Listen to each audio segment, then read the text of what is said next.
Hi, I'm Shannon, I'm Tayla, and we're the Stedman Sisters, authors of the children's book series LOLA Online. and today we are going to be talking about pitching.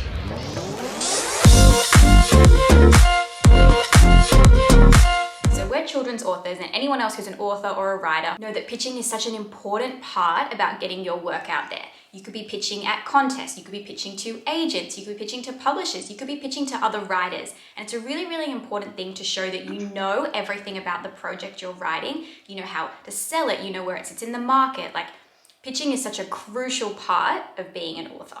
Yeah, and ever since we shared on Instagram that we won a pitching contest for one of our projects, we really wanted to make one of these videos to explain sort of our approach to it.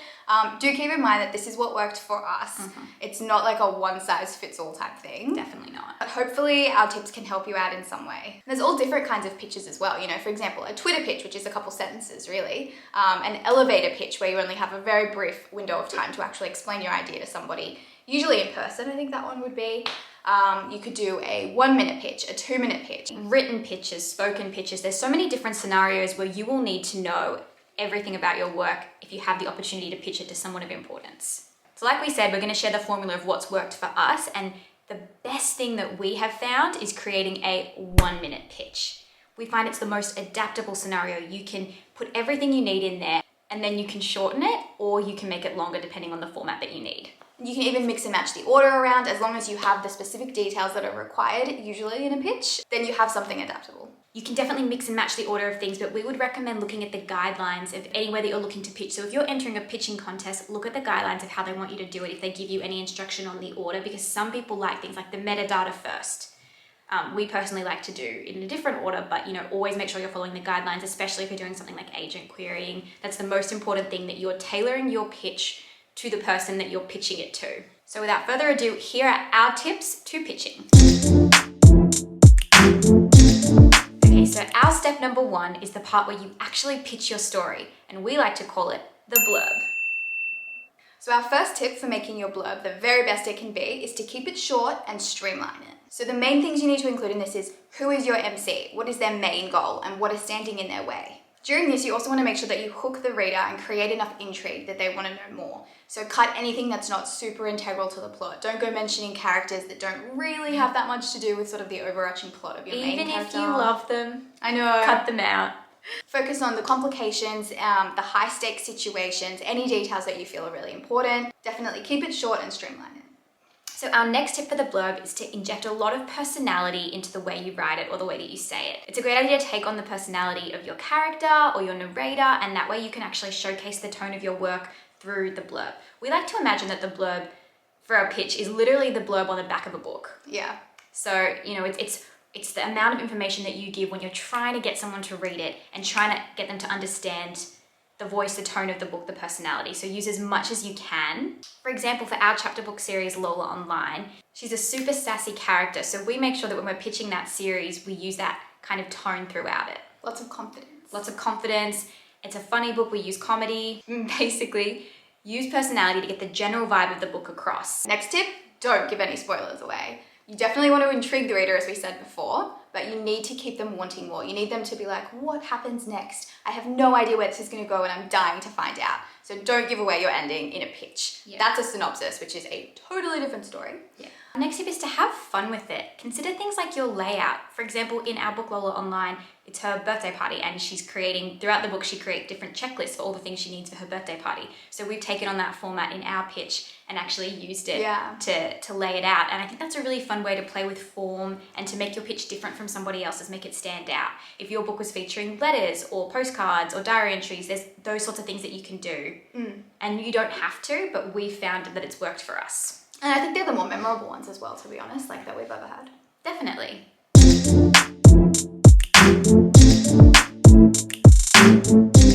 Step number 2 is metadata. So firstly, the title of your work. You've got to make sure that it is titled, even if you don't really know what you want to call it yet. I think it's quite difficult to go in and pitch something untitled. Who's going to remember it? Yeah, you want to leave a lasting impression in the person's mind that you're pitching to. So even just a temporary name, just pop something down. Definitely have a title. Next, your word count. Again, you do have to say what your word count is, and it is even better when you word that hard if you say completed at something amount of words. It would be our recommendation that if you are pitching, you have a completed manuscript. Because there's always the opportunity that if you're pitching in a contest or you're pitching to a publisher, that they might say, hey, I love that, I want to read it. There are a lot of places, like even the literary speed dating with the Australian Society of Authors, that they actually say if you want to enter this, you need to have a completed manuscript. So it's really important that you, again, look at those guidelines, but that if you are pitching, that you have something that could be ready to send. And definitely know your genre as well. State what genre your manuscript fits into. Be very specific with age groups and everything. That way you know exactly who will be reading your book, where it will sit on the shelves, all of those things. We'll get into that a bit more with comp titles in a minute, but definitely know your genre. Yeah, you don't want to come out and say, oh, it's a crime, romance, mystery, thriller, funny book. Like, no one's going to know what that means. You want to say it is middle grade fantasy, it is YA mystery, or, you know, whatever. For ages this to this. Yeah. The third step for our formula to pitching is comp titles. Comp titles are super important to actually establish where your book fits in the market and the tone of your book. When we're doing our comp titles, we tend to do a Title 1 meets Title 2 kind of formula, because we find that that's the best way to encapsulate everything that our book is about by using two comparative titles. So our first tip would be, don't go comparing your book to massive titles out there. You don't want to be pitching to someone and saying, my book is the next Harry Potter, because first of all, it's probably not. Nothing ever will be. But no one's going to believe you. They're going to think if you're a first-time author and you're claiming you have the next Harry Potter, that you kind of have a warped sense of what your work is as well. So you want to make sure that you're picking titles that people know, but that are more realistic goals for your work. That doesn't mean you might have the next fantastic book, but just be careful with what you compare it to. Yeah. Make sure you're also considering the theme and the tone of the comp titles that you're choosing, not just the plot. You can if you want, but you don't need to find a text that just has a very similar plot or a very similar series of events to what yours does, because it's also indicating that there are more stuff out there like what you're writing. So sometimes it's really good to just pick something that encapsulates the themes or the tone, and that can give a really good idea about the kind of feelings that are evoked from reading your own book. So the next tip would be to consider using film and TV comp titles as well as books. We love That's doing something that we do. It could be further proof that your idea might actually not exist in the book world yet. There's also a good chance that anyone that you're pitching to has seen this film or movie that you could be referencing, whereas they may not have all read the book. And it just mixes things up a little bit as well. Also, if you are pitching to a publisher or an agent and you do feel that you align with some of the work that they have put out in the past, feel free to mention that. Again, avoiding like the really big titles. I think they will actually really appreciate that. Definitely. It shows you've done your research. Yeah. So as well as doing the something meets something format to show the tone or themes of our book, we like to go a step further and actually show competitive titles. So where your book is going to sit on the shelf. So often when we're talking about comp titles, we will go something meets something for fans of something.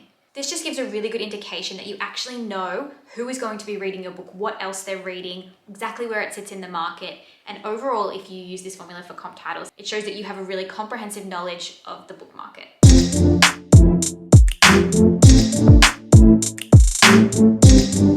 Tip 4, when crafting your perfect pitch, unique selling points. So firstly, make sure that you're addressing any current trends that you might tackle in your manuscript.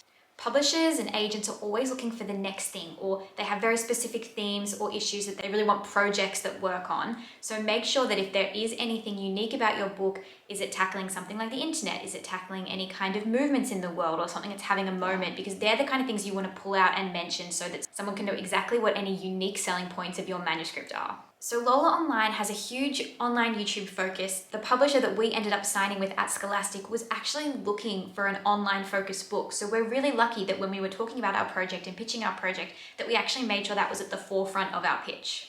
If you have anything in your manuscript that would suggest your project would be popular today, it would be successful, it would sell, then definitely include that. Lastly, if you have any kind of expertise or experience in the area that you are writing about, make sure to include why you are the one who should be writing this book. If you have a unique point of view, if you have studied something that you're writing about, if it was a previous job of yours, or something historical in your family, then you are at a much better position to tell that story than someone who doesn't have that. Yeah. If you're a brain surgeon and you're writing a book about brain surgery, definitely mention that. It shows that there's an accuracy and experience to what you're saying and what you're portraying that someone else who isn't a brain surgeon probably couldn't do. Yeah, and don't get too weighed down by these details because you're really not supposed to talk too much about yourself in a pitch. Querying, yes, absolutely. So keep it short and sweet if you do go down this path.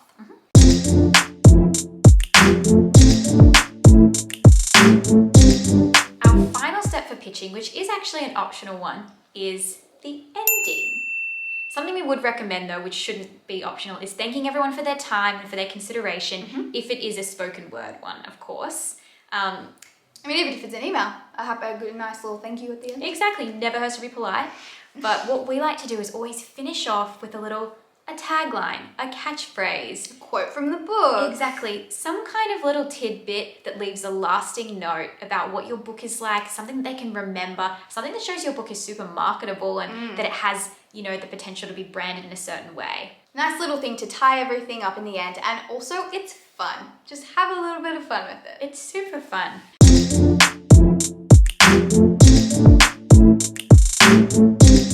So if you do all of this, you should have something that's really adaptable, a pitch that you can cut, you can add to, you can use for any occasion. So here are a few of our general tips that work really well if this is a spoken pitch. Tip number 1, know it back to front.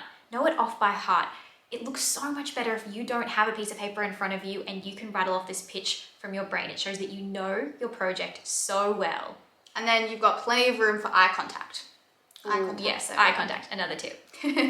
Also, make sure you practice it timed, because if you've only got 1 minute, 2 minutes to pitch your project, you want to know that you can do it in that time frame and roughly how fast you should be speaking. Especially if they're actually going to cut you off and you've got a killer ending. Most you want of to the get time everything they do, out. yeah.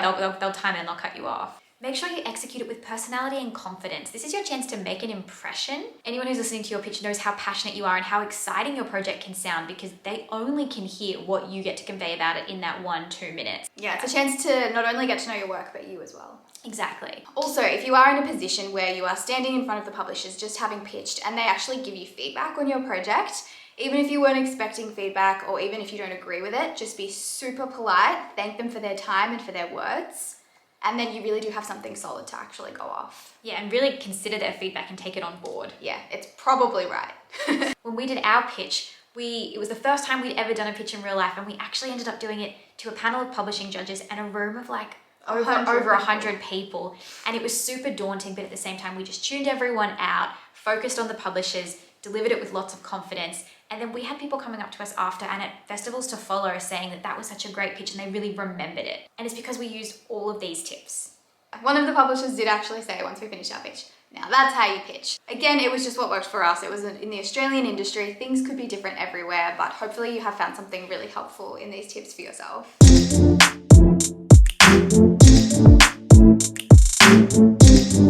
Okay, so now we're going to show you how we put all of our tips and all of the steps in our formula into practice by showing you our pitch for the first book in our LOLA Online series. 9-year-old YouTube sensation Lola Hart is planning the perfect 10th birthday party, or so she thinks. Double chocolate cake? Check. Mum-approved guesses of exactly 10 kids? Check. Nemesis neighbour Miranda throwing a rival party next door? Unfortunately, check. The unexpected arrival of Lola's entire fan club? Uh-oh, check. Turns out Lola may have accidentally divulged a few details about her party to her crazy #1 fan, Piper. What will Lola do when she opens the door to find that her front yard is full of fans who are ready to party? Throw in an exploding present, a giant turkey leg, and a cactus wearing a raincoat, and it's sure to be one epic surprise. Can Lola hide her party catastrophe from her mum and her nosy brother Ryan before she's grounded for eternity?